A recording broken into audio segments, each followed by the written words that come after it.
Hello viewers. So today in Fun with Science we will be enjoying effects of current. So let us first understand what is electric charge. Electric charge. Electric charge is a physical property of any substance which causes it to experience a force when kept near other substance. For example, let us assume that this is a glass rod and this is our silk cloth. Okay, now this both are neutral in nature, means their net charge is zero. Okay, means they are neutral in nature, and the number of protons and the number of electrons are equal in both of them, isn't it? Now what happens? In a neutral atom, as we all know, that around the nucleus there are protons which are very tightly bounded to it, and there are also electrons which are negatively charged and they are revolving in different orbits. Okay, and in a neutral atom the outermost electrons are little bit loosely bounded as compared to the inner electrons. Okay, so what happens if I start rubbing this glass rod over this silk cloth? Okay, what happens? The loosely bounded electrons, the outermost electrons, will start transferring from this glass rod to this silk cloth. Now, as the electrons are getting transferred from this glass rod to the silk cloth while rubbing, this glass rod will get a positive charge and the silk cloth will get a negative charge. Okay. Now let us see what is the SI unit of electric charge. SI unit of electric charge is Coulomb.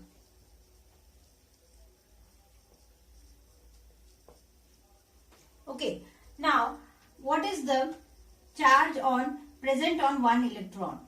Charge present on one electron, that is 1.6 into 10 to the power minus 19 Coulomb in minus sign. Okay, and charge on one proton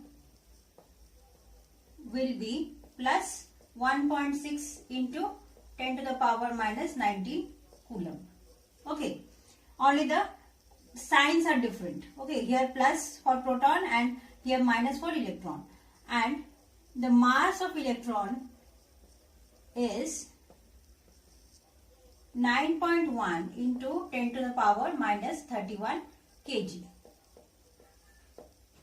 Okay, now there are three properties of electric charge. First property is that like charges repel each other. Okay, like charges repel each other. For example, if there are two substances having both have positive charge, means both are having like charges, or else two substances both having negative charges, so they will repel each other, they will try to go away from each other. Okay, but if we take two substances having unlike charges, one having positive charge and another having negative charge, what will happen? They will try to attract each other, means unlike charges attract each other. This is the first property of electric charge. Second property is that electric charge is conserved. Okay, conserved means that electric charge neither it can be created nor it can be destroyed. Means if electric charge is present in an isolated system, the algebraic sum of positive as well as negative charges always remains constant. Okay, so it is conserved. Third, electric charge is quantized. Okay, let us assume that this is a body having a certain charge, that is Q. Okay, so this total charge present in the body is in certain discrete packets. Okay, it is in certain discrete packets. Okay, so this the charge Q present over this substance is a integral multiple of electrons, charge on electrons. Okay, let us understand this concept by a question. If it is asked to you that how many electrons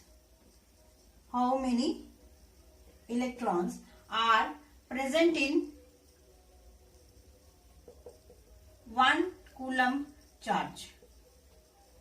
1 coulomb. Okay. How many electrons are present in 1 coulomb? Means if this substance contains 1 coulomb, then how many electrons are present? Means they are asking about N.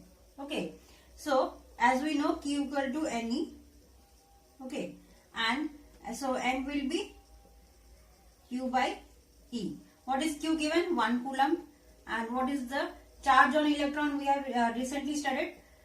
1.6 into 10 to the power minus 19. Now if we solve this, how much we will get? 6.25 into 10 to the power 18 electrons. Okay, understood. Now let us move to the next topic, that is electric potential. Next, let us understand what is electric potential. Electric potential and potential difference. Okay, potential difference. Okay, for an example, let us take a body which contains a plus Q charge. Okay, now there is a certain field around it. This field is known as electric field. For example, if we take a unit charge here, okay, now this unit charge is present in the infinity. This is all infinity. Now if we try to bring this unit charge to this point where electric field is present, okay, so what will happen? It will feel a force of repulsion. Now the amount of work done to bring this unit charge from infinity to the point where electric field is present is known as electric potential. Okay, so what is the SI unit of electric potential? That is volt. Okay, and it is denoted as amount of work done to bring a unit charge from infinity to the point where electric field is present. So what is the unit of work? That is joule, and charge unit is coulomb. So volt can be represented as joule per coulomb, isn't it? And we should also know that electric potential is a scalar quantity. Okay, it is a scalar quantity. We have studied about two quantities. One is scalar quantity and that another is vector quantity. Scalar quantity only quantifies the magnitude, but vector quantity, it conveys about the magnitude as well as about the direction. So we should always keep in mind that electric potential is a scalar quantity. Okay, now let us come to potential difference. So potential difference is denoted by delta V. Okay, now to understand potential difference, first let us take a vessel. Okay, having two arms, that is A and B. This is A and this is B. Now water is kept here in this vessel. Okay, but the two arms are being separated by a valve. Now the water level is little bit higher in column A and little bit lower in column B. Okay, now as you can see, because of the difference in height, there is a pressure difference being created. Okay, there is more pressure here, there is less pressure here. As soon as we remove the valve from this vessel, what happens? Because of the pressure difference, the water starts flowing from column A to column B, and as it starts flowing, what happens? Along with time, the water level in both the columns get equal. Okay, so the same case happens in a conductor. Okay, how does a current flows in a conductor? In a conductor, electric potential difference is being created with the help of a dry cell or a battery. Let this be a cross section of a conductor. Okay, and let this point be A and this point be B in a conductor. Okay, so a potential difference is being created in the conductor with the help of dry cell or battery. What happens when a reaction is going on inside the cell? One of the electrode turns into negative electrode and one of the electrode turns into positive electrode. So a potential difference is being created in the conductor. Because of the development of potential difference, the electrons start moving in the conductor and hence we get our electric current. Okay, so this was our potential difference, and if we want to calculate the potential difference of the from A to B, so delta V equal to potential at A minus potential at B. So how is it done? So what is potential difference? Amount of work done. Amount of work done to bring a unit charge from point A to point B. So work done by the unit charge. Okay. So it is joule per coulomb, and as we know Q. What is Q? Q is current into time. Okay. So we can also write it as W divided by I into T. Okay. As Q, charge is equal to current into time. Okay. Now, how is the potential difference being measured? Potential difference is also known as voltage. Okay. So for measuring the potential difference, we always use voltmeter. Okay. And voltmeter is a very high resistance device. It is a high resistance device. Okay. And in a good voltmeter, the resistance is infinite. Okay. And voltmeter is always connected parallel to the conductor. It is always connected parallel.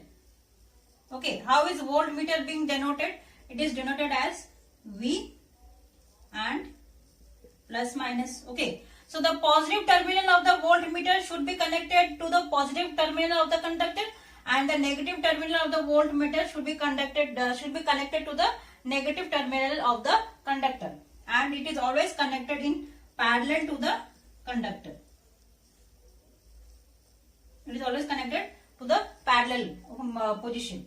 Okay, and the voltmeter having least count resembles the precision. Okay, so it what does it resembles? It resembles the precision of the instrument. So voltmeter having minimum least count will give correct readings of the voltage. Okay, voltmeter having minimum least count will give the exact readings of the voltage. Now let us move to the next. Let us now know what is electric current. Electric current. Okay. So electric current is the amount of charge flowing through any cross section of the conductor per unit time. Okay. So what is the SI unit of electric current? That is ampere. Okay. And what is the charge unit? That is coulomb. And time second. So 1 ampere is equal to 1 coulomb per second. Okay. So what is 1 ampere current? When 1 coulomb of charge is flowing through any cross section of the conductor in 1 second. Okay. So, and we should also remember that electric current is a scalar quantity. Scalar quantity means it is a quantity which signifies about the magnitude of that property. Okay, and it doesn't conveys about the direction. Okay, this is scalar quantity, and for measuring electric current we always use ammeter. Ammeter. Okay, how do we signify a ammeter? Like this.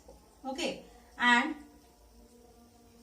ammeter is always connected in series in an electric circuit. It is connected in series. Whereas remember that voltmeter is connected in parallel to the electric circuit. Okay, and the positive terminal of the ammeter should be connected to the positive terminal of the battery. Negative terminal of the ammeter should be connected to the negative terminal of the battery. And this is a very low resistance device. This is a very low resistance device. And ammeter, a good ammeter should have zero resistance. Okay. But whereas remember that voltmeter is a high resistance device, ammeter is a low resistance device. And the ammeter having minimum least count will give accurate readings. Having minimum least count will give accurate readings. Least count resembles to precision of the instrument. Okay. Now let us move to the topic, that is how does electric current flows in a... Now let us see how does electric current flows in a circuit. Okay. For example, let us take a conductor like copper wire. Okay. And let this be a particular cross section of the copper wire. Okay. And this is our conductor. So how will the electric current flow? So for flowing of electric current, let us connect this with a battery or a dry cell. Okay. This having positive terminal and this having negative terminal. So what happens when we connect the conductor with a battery? So there is development of one positive terminal and one negative terminal. So there is development of potential difference. Okay. Potential difference. Due to development of potential difference, what happens? The electrons start moving from the negative terminal of the battery to the positive terminal of the battery. When we had not connected the battery, what was happening? The electrons were moving in all directions. Okay, were moving in all directions. Equal number of electrons were moving in this direction and equal number of electrons were moving in that direction, in the opposite directions. Okay, but as soon as we have connected the battery, all the electrons are moving in a particular direction, that is from negative terminal of the battery to the positive terminal of the battery. And now the electric current is flowing due to the movement of the free electrons. But always pay attention that conventional direction of the current, conventional direction of the current is opposite to the direction of movement of electrons. That means if electrons are moving in this direction from negative to positive, okay, the conventional direction of current will be in this direction. Okay, understood. And now what happens? There are two kinds of circuit. One is closed circuit and one is open circuit. Closed circuit means where the electric current is flowing. Means there is a source of electric energy. This is a source of like battery. Okay. Battery is the source of producing electric energy. And in the closed circuits, there is also a device which can utilize the electric energy. For example, if we connect a bulb to the battery, so this is a load. Okay, this is the load which can consume the electric energy being produced by the battery. So this is a closed circuit where electric current is being flowing. And what is open circuit? Open circuit is where electric current is not flowing through the conductor. Okay, now let us move to the next topic. Let us know what is Ohm's law. Ohm's law. What does Ohm's law states? That the amount of current flowing through a conductor is directly proportional to the voltage across the conductor. Okay. Amount of current flowing through a conductor is directly proportional to the voltage across the conductor. And it can also be represented as V equal to IR. So R is the constant here. R represents the resistance. Okay. So what is resistance? Resistance is a property of conductor which opposes the flow of charge through it. Okay. It opposes the flow of charge through it. The unit of resistance is ohm. Okay. Unit is ohm. So when we say that it is a 1 ohm resistance, we say that the conductor has 1 ohm resistance when a conductor having 1 volt potential difference allows 1 ampere current to flow through it. Okay, then it is called 1 ohm resistance. Okay, now resistance depends upon first nature of material of the conductor, nature of material of the conductor, okay, and secondly, resistance is also directly proportional to length of the conductor, and third, it is inversely proportional to the cross section area of the conductor. Okay, it is inversely proportional to the cross section area of the conductor, and this can also be written as R equal to resistivity equal to L by A. This rho denotes resistivity. Okay, so this is our resistivity. This resistivity is directly dependent on temperature. Okay, if temperature of the conductor increases, resistivity increases. If temperature of the conductor decreases, resistivity also decreases. Okay, and Ohm's law also, there is a one condition that temperature and other properties of the conductor should also remain constant. Okay, and what is the CGS unit of resistivity? CGS unit of resistivity is ohm centimeter, and SI unit of resistivity is ohm meter. And what is resistivity? When resistivity denotes when there is it is the resistance. It is the resistivity is the resistance of unit length flowing through unit cross section area. Okay, resistivity is the resistance in the conductor having unit length in and unit area cross section area of the conductor. Okay, now let's move to the next point. Now let's look into the very interesting question, that is, if a 12-volt battery is connected to the arrangement of resistances shown in the figure, calculate the total effective resistance of the arrangement and total current flowing through the circuit. Okay, so there are two kind of connections of the resistors. First is series connection of resistors and second is parallel connection of resistors. Okay, in series connection means these both are connected in series. Okay, and parallel connection means these both are in parallel connected. Okay, these resistors are parallelly connected. So in series connection, what happens? The amount of current flowing through each of the resistor is same. Amount of current flowing through each of the resistor is same. Okay, either this resistor or either this resistor, the amount of current flowing is same, and the net resistance of the resistors connected in series is sum of individual resistance of each resistor. Okay, for example, if this has got a resistance of R1, this has got a resistance of R2, then the net resistance will be sum of both of this. Okay, and the potential will also be sum of the individual potential differences across the each resistor. Okay, if the potential difference across this resistor is V1 and potential difference across this resistor is V2, then the net resistance will be sum of both of this. V1 plus V2 will be the net voltage. Okay, so when do we connect the resistors in series? If we want to increase the resistance, if we want to increase the resistance of the conductor, then we connect the resistors in series.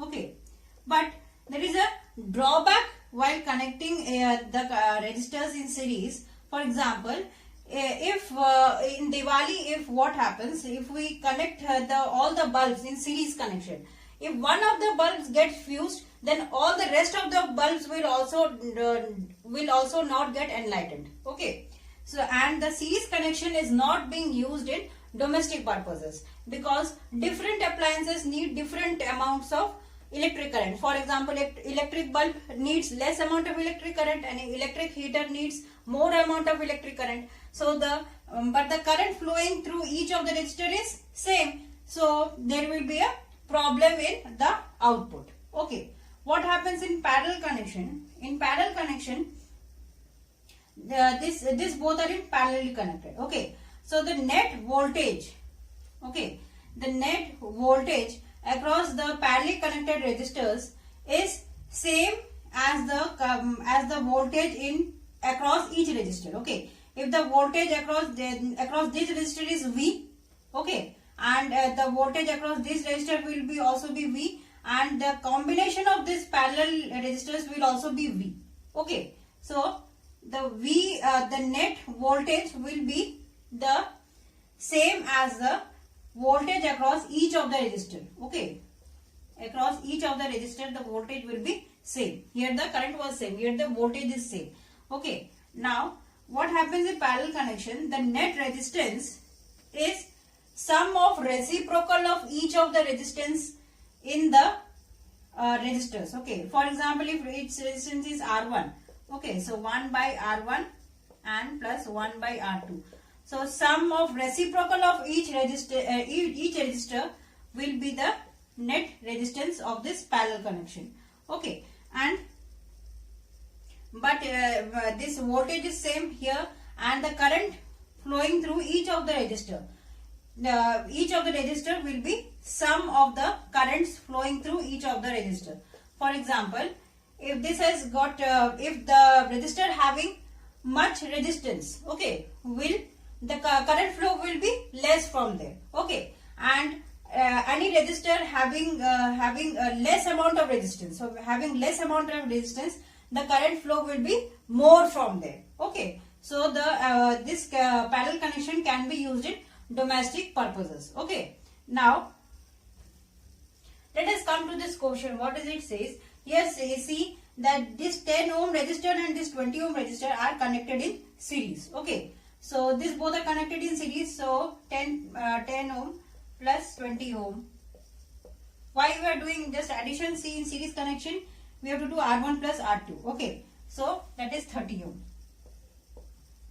Okay, now here this both are also connected in series. So 5 ohm plus 25 ohm, that is 30 ohm. Now what happens? This is also 30 ohm, this is also 30 ohm. So we can draw it like this.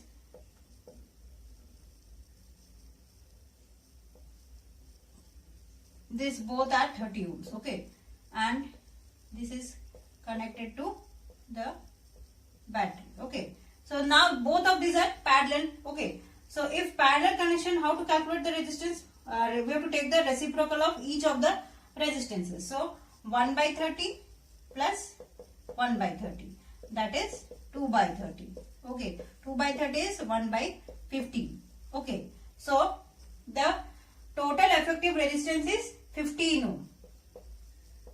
How can we draw this? Like this.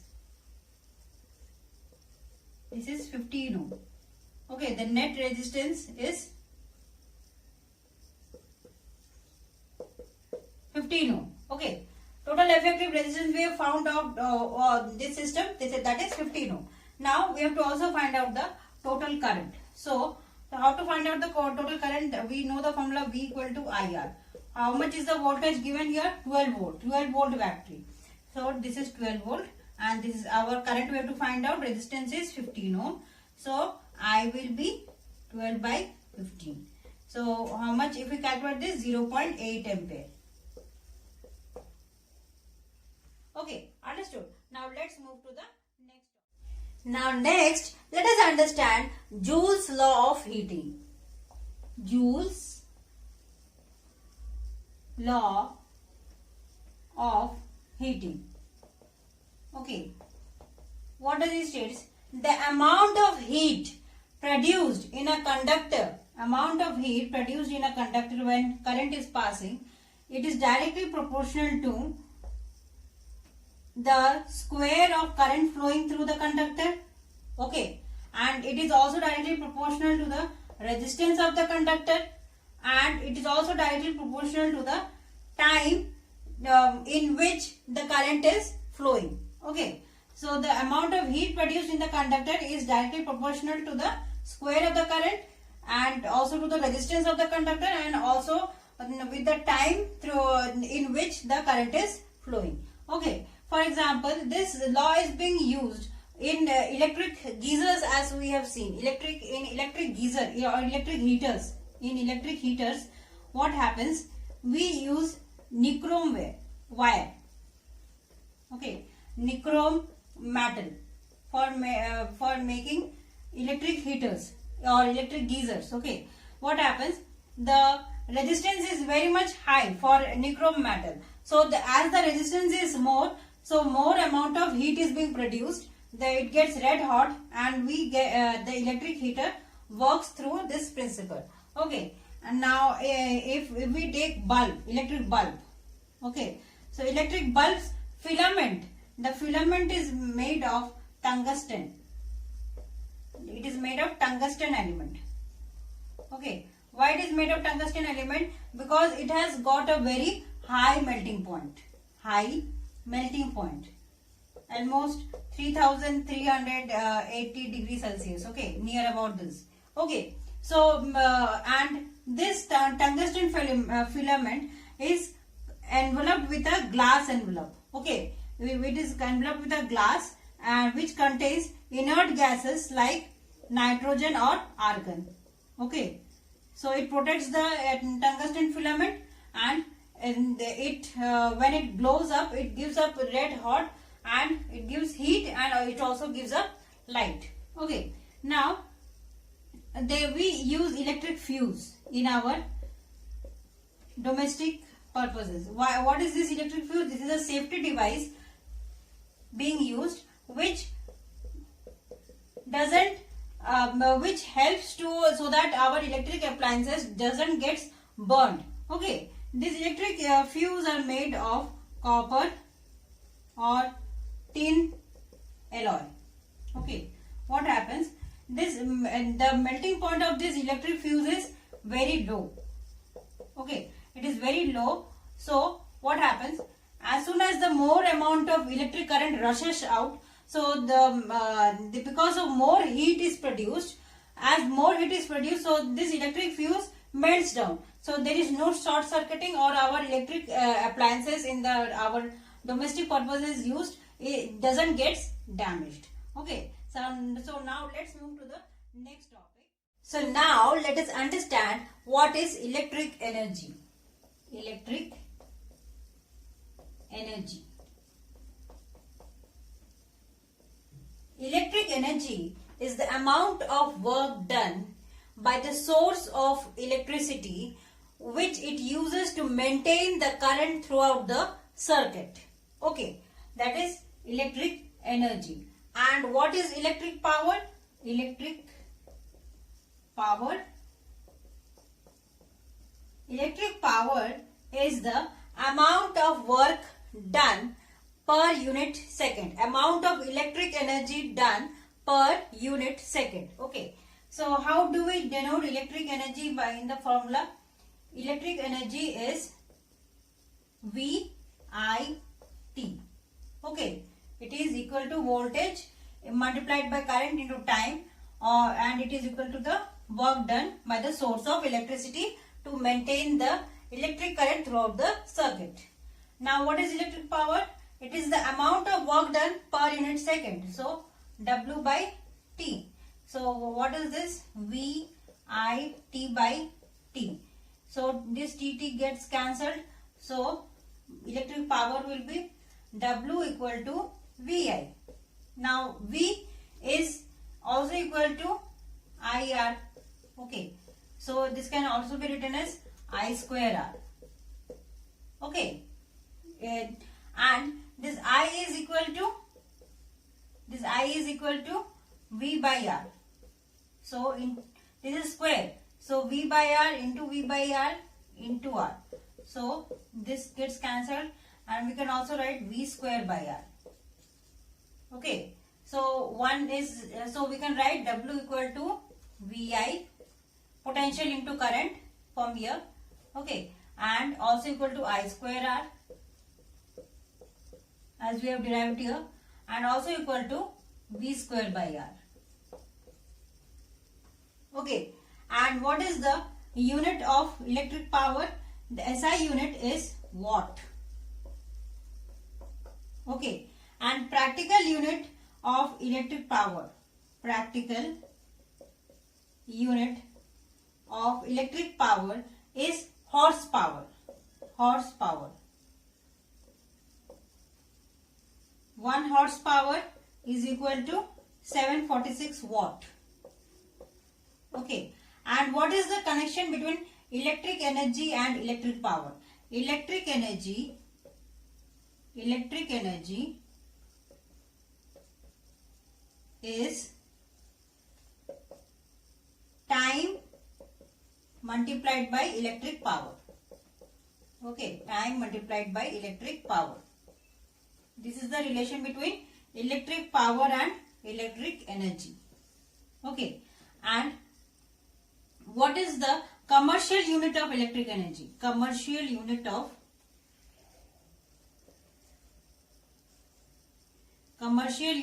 electric energy. Okay, commercial unit of electric energy is kilowatt hour. Okay, kilowatt hour. So what is kilowatt hour?